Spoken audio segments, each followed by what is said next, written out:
BEd online classes में आपका स्वागत है। जैसा कि मैं आपको बीएड सेकेंड ईयर का third paper creative and inclusive school पढ़ा रहा था। इस पेपर में हम लोगों ने 2 यूनिट को पढ़ लिया था। तीसरी यूनिट को भी पढ़ना हम लोगों ने शुरू किया था। तीसरी यूनिट का फर्स्ट पॉइंट हम लोगों ने पढ़ लिया था। पिछली कक्षा में थर्ड यूनिट का सेकेंड पॉइंट हम लोग पढ़ रहे थे। इस सेकेंड पॉइंट के फर्स्ट पार्ट को मैंने आपको बता दिया था कि समावेशी शिक्षा में शिक्षण क्षमता व आवश्यकता का क्या महत्व है, क्यों वो आवश्यक है। एक शिक्षक के तौर पे समावेशी शिक्षा प्रशिक्षण में क्यों आवश्यक है, एक शिक्षक के लिए ये कितनी महत्वपूर्ण है, इसकी आवश्यकता क्या है, ये शिक्षण में आपकी क्षमता को कितना विकसित करती है, इसको हम लोग पढ़ रहे थे। कुछ बिंदुओं के माध्यम से मैंने आपको इसकी विशेषताओं, इसकी क्षमताओं के बारे में बताया था। आज हम इस कक्षा में उन बिंदुओं को थोड़ा सा आगे बढ़ाते हैं। हम लोगों ने लगभग पिछली कक्षा में 4 बिंदु को लेके पढ़ा था।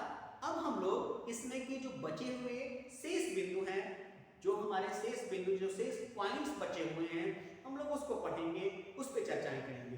देखिए, मैंने 4 बिंदु आपको बता दिया है। चौथा बिंदु हमने बताया था कि शिक्षकों के लिए महत्व। अब हम लोग बात करेंगे विषय सामग्री को सुबोध बनाना। देखिए, विषय सामग्री को सुबोध बनाना,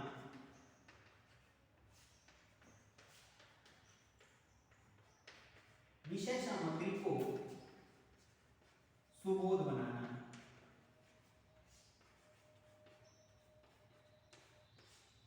विषय सामग्री को सुबोध बनाना। देखिए, 4 बिंदु को हम लोगों ने पढ़ लिया था। आज अभी हम लोग 5वें बिंदु पे बात कर रहे हैं। 5वें बिंदु को, 5वें पॉइंट को पढ़ रहे हैं। 5वां पॉइंट हमारा है विषय सामग्री को सुबोध बनाना। जैसे कि देखिए, आपके सामने लिखा हुआ है, आप पढ़ के भी इसको समझ सकते हैं, लेकिन इसकी कुछ खास बातों पर चर्चा करना आवश्यक है।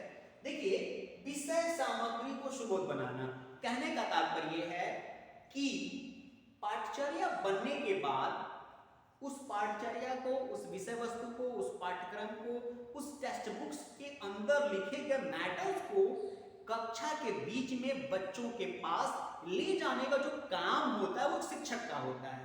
यदि शिक्षक प्रशिक्षण की व्यवस्था में पारंगत है, यदि शिक्षक ट्रेंड है, उसे अपनी पाठ्यवस्तु को कक्षा में प्रस्तुत करने का सही बेहतर तरीका पता है, तो उस छात्र छात्रा को किसी भी प्रकार की किसी भी समस्या का सामना नहीं करना पड़ता है। अक्सर ये देखा जाता है कि तमाम लोग जो शिक्षक तो बन जाते हैं, लेकिन वे प्रशिक्षित नहीं होते हैं। बहुत जानकारी होती है, बहुत ज्ञान होता है, लेकिन जब उस जानकारी को और ज्ञान को वो बच्चों के बीच में ले जाते हैं, कक्षा में ले जाते हैं, तो एक अजीब सी समस्या उत्पन्न हो जाती है।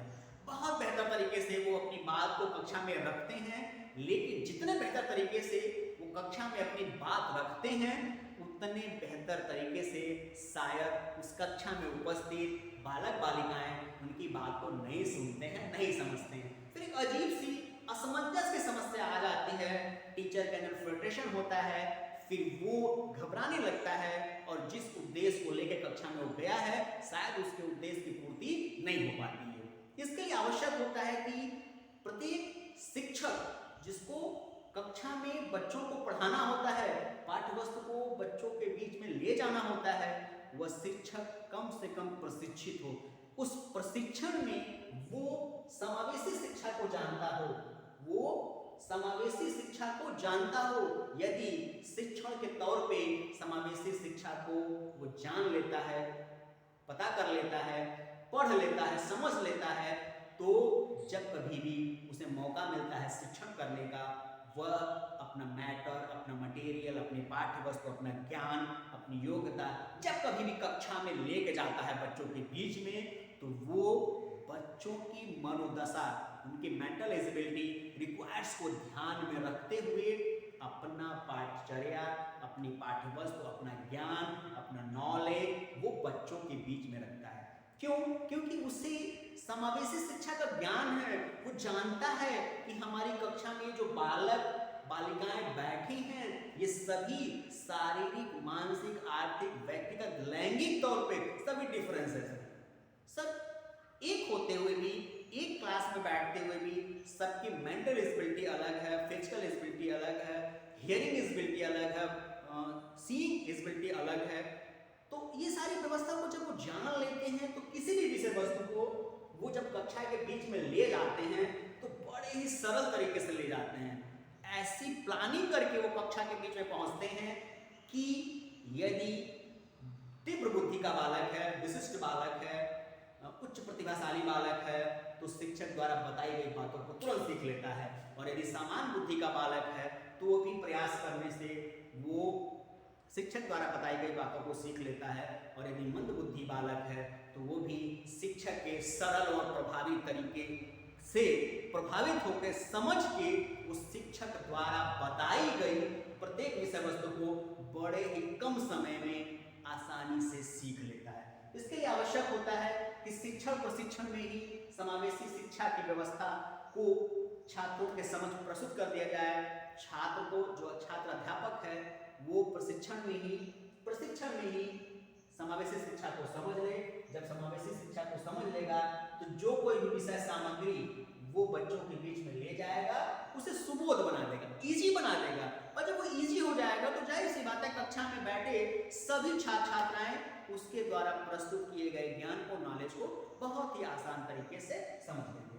इसमें हम लोग अगला पॉइंट पढ़ेंगे, जो हमारा छठा पॉइंट है, वो है कक्षा प्रबंधन हेतु महत्व। वो हमारा है कक्षा प्रबंधन हेतु महत्व। देखिए हमारा जो छठा पॉइंट है कक्षा प्रबंधन हेतु महत्व, कहने का तात्पर्य है एक शिक्षक के तौर पे जब कक्षा प्रबंधन की जिम्मेदारी हमें मिलती है, हम क्लास टीचर बनते हैं या कहीं कक्षा में हम अपने ज्ञान विज्ञान को लेके जब पहुंचते हैं तो उस समय अपने ज्ञान विज्ञान को ठीक प्रकार से बच्चों के बीच में प्रस्तुत करने के लिए, उस व्यवस्था को कक्षा में बनाए रखने के लिए यह आवश्यक हो जाता है कि हम उस क्लास का मैनेजमेंट करें,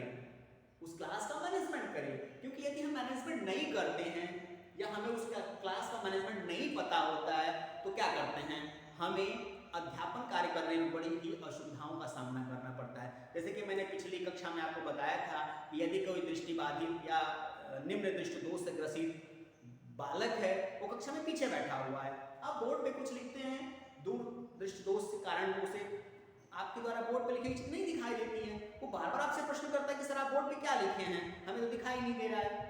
लेकिन यदि आप समावेशी शिक्षा को जानते हैं, तो एक मैनेजमेंट ऑफ पावर, एक क्लास मैनेजमेंट ऑफ पावर आपके अंदर डेवलप हो जाता है। आप 1 से 2 कक्षाओं में जान जाते हैं कि कौन सा बच्चा हमारा किस टाइप का है, और उसकी आवश्यकता के हिसाब से क्लास में उसको अरेंज कर देते हैं। अगर कम सुनाई देने वाला बालक है या कम दिखाई देने वाला कोई बालक है तो आप कक्षा में उसे आगे बैठाते हैं। जो विशिष्ट बालक है, सामान्य बुद्धि का बालक है, उसे आप बीच में बैठाते हैं। जो विशिष्ट तीव्र बुद्धि का बालक है थोड़े पीछे बैठा देते हैं। क्लास में छोटे बच्चे हैं तो आप आगे बैठा देते हैं, थोड़े हाइट में बड़े बच्चे तो आप पीछे बैठा देते हैं। तो कहने का तात्पर्य है कि समावेशी शिक्षा को यदि आप जानते हैं तो बेहतर तरीके से क्लास मैनेजमेंट की व्यवस्था आप कर सकते हैं। यदि समावेशी शिक्षा को आप नहीं जानते हैं तो शायद आपको क्लास मैनेजमेंट करने में प्रॉब्लम होगा। इसके लिए आवश्यक होता है कि आप समावेशी शिक्षा को जानें। यदि आप समावेशी शिक्षा को जानते हैं तो जो क्लास मैनेजमेंट है उसको आप बहुत ही बेहतर तरीके से कर सकते हैं। इसमें अगला पॉइंट हम लोग पढ़ेंगे पाठ सहगामी क्रियाओं के आयोजन में सहायक। हमारा 7वां पॉइंट जो होता है वो होता है पाठ सहगामी क्रियाओं में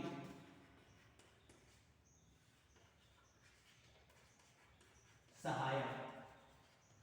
देखिए एक टीचर का दायित्व होता है कि वो पढ़ने पढ़ाने के साथ साथ अपने बच्चों के साथ कुछ एंटरटेनमेंट भी करे, मनोरंजन करे। इस मनोरंजन की व्यवस्था को बनाए रखने के लिए, शारीरिक और मानसिक विकास करने के लिए उन बच्चों को पठन पाठन के साथ साथ, पढ़ाई लिखाई के साथ साथ कुछ ऐसी एक्टिविटीज भी करानी चाहिए जिनकी सहायता से कक्षा में बैठे हुए सभी बालक आपस में कोऑपरेशन डेवलप कर सके, आपस में मेल जोल बढ़ा सके।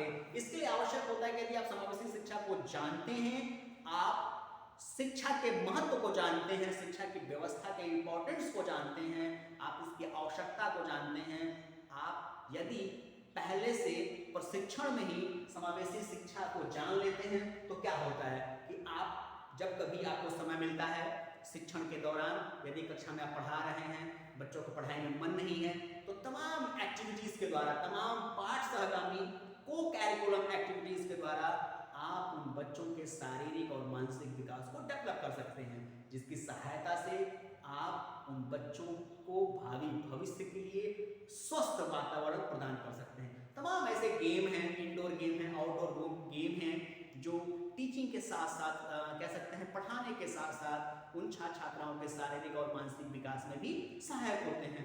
कभी कभी अगर मौका मिलता है तो एक शिक्षक के तौर पे आपकी नैतिक जिम्मेदारी बन जाती है कि आप उन छात्र छात्राओं के नैतिक विकास है, शारीरिक विकास है, मानसिक विकास है, इन पाठ सहगामी क्रियाओं में भी आप उन छात्रों को शामिल करें। यदि आप समावेशी शिक्षा को जानते हैं तो जाहिर सी बात है कि पाठ सहगामी क्रियाओं में आप उन बच्चों की सहायता कर सकते हैं, क्योंकि आपको पता है कौन सा बच्चा क्लास के बाहर खेल सकता है, कौन सा बच्चा क्लास के बाहर नहीं खेल सकता है, कौन सा बच्चा किस टाइप का गेम खेल सकता है, कौन सा गेम शारीरिक है, कौन सा गेम मानसिक है, क्या कोई विकलांग बच्चा भी शारीरिक गेम खेल सकता है। तमाम जो सूचनाएं हैं, इन सभी तमाम तथ्यों की जानकारी आपको समावेशी शिक्षा से ही मिलेगी, जो शिक्षण की क्षमता के लिए आवश्यक है। इसमें हमारा अंतिम और 8वां जो बिंदु बनता है वह निर्देशन व परामर्श में सहायक। 8वां पॉइंट होता है निर्देशन व परामर्श में सहायक। देखिए, शिक्षक के तौर पे जितनी आवश्यकता है कि आप उन छात्र छात्राओं को ज्ञान दें, विज्ञान दें, उतनी ही आवश्यकता है कि उन छात्रों को आप गाइडेंस एंड काउंसलिंग भी अवेलेबल कराएं, क्योंकि गाइडेंस, परामर्श और निर्देशन से क्या होता है, किसी छात्र के अंदर कोई फियरनेस है, कोई डर है, कोई भय है, किसी प्रकार की कोई संशय है, पढ़ाई संबंधित, समाज से संबंधित, आपस में मेलजोल संबंधित, तो एक शिक्षक के तौर पे आप उस छात्र छात्रा से बात करके उसकी समस्या का समाधान आप कर सकते हैं, और वो छात्र जो भावी भविष्य में कुछ अच्छा कर सकता है, किसी कारणवश किसी फियर में है, किसी डर में है, किसी संशय में है, किसी कमजोरी में है, तो शायद आपके द्वारा दिए गए गाइडेंस एंड काउंसलिंग की व्यवस्था से वो बालक, वो बालिका, उसके अंदर एक ऊर्जा का संचार होगा, एक हिम्मत आएगी, एक कॉन्फिडेंस आएगा, एक माइंड एजिलिटी डेवलप होगी, जिसकी सहायता से आप उस छात्र छात्रा का शारीरिक और मानसिक विकास कर सकते हैं, जो आप ही के लिए नहीं, समाज के लिए, उस बालक के लिए एक नैतिक कार्य होगा। बस आज के लिए इतना ही। हम लोग अगली कक्षा में पढ़ेंगे इस 3rd यूनिट 3rd पॉइंट।